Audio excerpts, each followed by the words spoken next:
안녕하세요. 땅땅 무슨 땅입니다. 드디어 추석 명절이 시작되었는데요. 올해 추석 가족분들과 함께 즐겁고 행복한 시간 보내시기를 바랍니다. 저도 오늘 촬영을 마치고 양평의 부모님 댁으로 가는데 이번 추석 때는 그 어느 명절 때보다도 가족들이 모여서 부동산 얘기를 많이 할 것 같아요. 그도 그럴 것이 드디어 미국이 금리 인하를 합니다. 인하하는 것 자체는 거의 확실시 되고 우리가 코로나 팬데믹 때 거의 제로 금리에 가까운 시절을 경험을 했잖아요. 그 당시에는 은행에 예금으로 돈을 넣어봤자 이자가 얼마 안 돼서 돈이 은행에 있질 않았습니다. 예금, 적금, 채권에 있던 돈들이 다 튀어나와가지고 부동산 시장, 주식, 코인 시장까지 전 세계적으로 현물 가격이 다 같이 올랐어요. 그런데 코로나 팬데믹이 끝나고 물가가 폭등하면서 정확히 22년 3월부터 금리가 계속 올랐죠. 미국 금리가요. 5.5%까지 오른 미국 중앙은행 기준 금리는 작년 9월부터 계속해서 동결을 해왔는데 드디어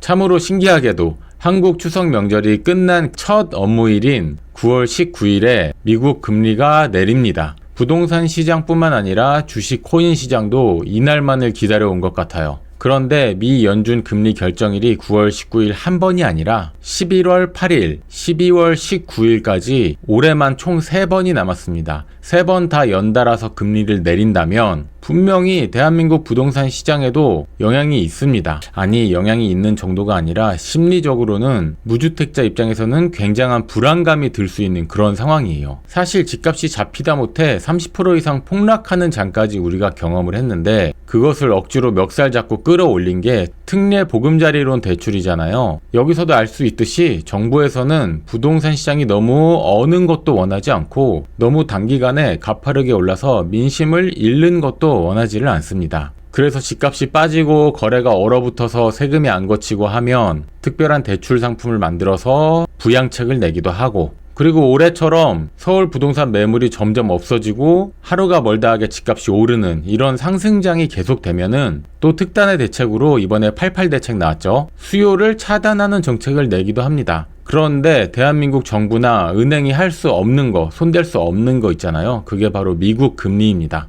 추석 명절을 잘 보내시면서 한번 생각을 해보세요. 9월 19일에 무슨 일이 일어날까? 온갖 경제 관련 신문에서 그리고 많은 부동산 주식 코인 유튜버들이 이런 썸네일을 낼 겁니다. 드디어 내렸다. 미국 금리 드디어 내렸다. 대한민국도 내리나? 돈이 어디로 흐르나? 부동산으로 가나? 코인 시장 다시 살아나나? 이런 식으로 보도자료를 많이 내면서 무주택자들은 집값이 더 오를까봐 불안해지고 유주택자들은 추가 매수에 대한 고민하는 그런 날이 올 수 있습니다. 경기가 안 좋아서 금리를 내린 건데 왜 집값이 오르냐 이렇게 말씀하시는 분들도 있지만 부동산은, 특히 대한민국 부동산은 심리 싸움입니다. 집값이 막 오를 때 추격 매수를 많이 하는 것도 대한민국 부동산이고 2022년 시장처럼 단기간에 30% 이렇게 폭락하면 손해보고라도 부동산을 갖다 파는 게 또 대한민국 부동산 시장이에요. 재밌으면서 무섭기도 합니다. 그래서 제가 강의 때 항상 말씀드리는 것이 정책을 단편적으로 보지 말고 그 정책으로 인한 부작용, 그리고 그 정책으로 인하여 대중들이 어떤 생각을 갖게 되는지, 어떤 심리를 갖게 되는지 그거를 파악하는 게 더 중요하다 이렇게 말씀을 자주 드렸잖아요. 이번 추석 때도 부동산 관련해서 가족들끼리, 친지들끼리 여러 가지 이야기들을 많이 할 텐데 싸우고 그러지들 마시고 그냥 객관적으로 2년 반 만에 미국 금리가 내린다. 대출 규제를 정부에서 하긴 하지만 어느 정도 은행에 자율성을 쥐어주기로 했다. 이런 사실들을 기반으로 부동산 관련 이야기하면은 재미도 있으면서 또 유익한 이야기가 될 수가 있을 것 같아요. 저는 부동산 유튜버다 보니까 친구들이나 가족들을 만나면 질문을 많이 받습니다.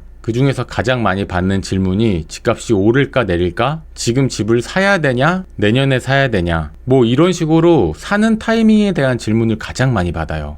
부동산은 사는 것은 기술, 파는 것은 예술이라고 말하지만 저는 그와 반대로 얘기합니다. 사는 것이 예술이에요. 좋은 타이밍에 부동산을 싸게 살 수 있는 거, 집값이 급등하기 전에 급등의 사인을 미리 체크해서 좋은 시기에 매수하는 거, 일시적 1가구 2주택을 잘 활용하여 양도세 절세를 하면서 상급지로에 이동하는 거, 이런 것들이 결국에는 어떤 타이밍에 내가 집을 사는가, 부동산 시장에 형성되어 있는 호가는 이게 실제로 거래될 수 있는 호가인가? 작년에 비해서 몇 퍼센트 올랐는데 이게 상승 모멘텀을 타고 계속 갈 수 있는 상황인가? 이런 것들이 중요하다는 거죠. 이번 88 대책이 나오기 전에 여러 가지 썰들이 많이 있었는데 뚜껑을 까보니까 어떠세요? 결국에는 우리가 예상했던 거 집값이 너무 가파르게 오르니까 수요를 차단하겠다. 뭐 예상했던 정도의 결과가 나왔잖아요. 모두가 예상하는 것은 전혀 시장에 데미지를 주지를 못합니다. 지난 정부 때 8.2 대책처럼 예상치도 못하게 쏟아붓는, 물론 부작용은 있었지만 그런 것들이 나왔을 때 시장에 영향을 주는데 이번 대출 규제 정책은